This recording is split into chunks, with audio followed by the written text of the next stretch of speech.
Hello and welcome to Michael's Minty Music for today. Today we review Led Zeppelin's 1970 album, Led Zeppelin III. It's pretty great, definitely a good album, and well worth checking out. This is the track listing, and these are the tracks I added to my playlist, 7 out of 10, so most of the album here. This album is really great. The first three tracks all flow great into each other and are all pretty good. And as a result, side one is just really good. The Immigrant song is a great opener, despite it only being 2 minutes, which is the lowest on the album. But despite that, it's really just a great opener into the rest of the first half, and really the whole album. Side two is probably just as good as side one. Gallows Pole is a great side starter, and also a pretty nice halfway point on the album. And then the rest of the songs on side two are mostly just as good as side one.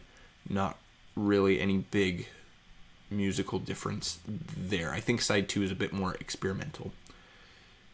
The album as a whole, pretty musically diverse, generally more musically interesting than their previous albums. They don't lock onto a single sound, but they definitely avoid being so experimental that the album doesn't sound good. So this is definitely an album that has a lot of new interesting stuff, but not so much that it's not good.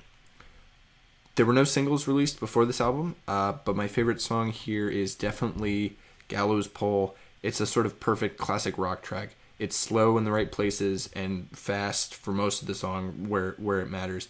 Definitely a standout track here, and one of the good ones. Traditional, even though it's arranged.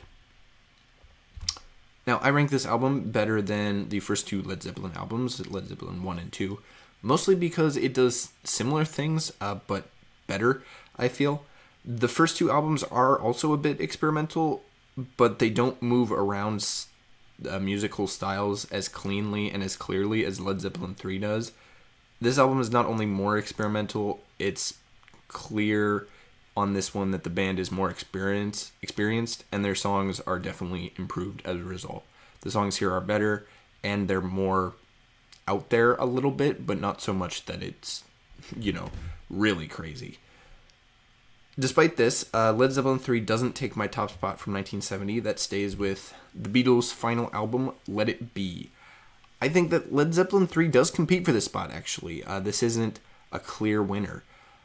I just personally like the Beatles more than Led Zeppelin. I don't think it would be crazy to put Led Zeppelin III over Let It Be, but I prefer the Beatles' sort of pop music with rock elements over Led Zeppelin's more pure rock sound. This was a little bit of a tough one for me to decide, actually, but I think that Let It Be will keep it. Next up is Adele's 2015 album called 25. It's pretty good, and I like it a lot, so stay tuned for that, and stay minty.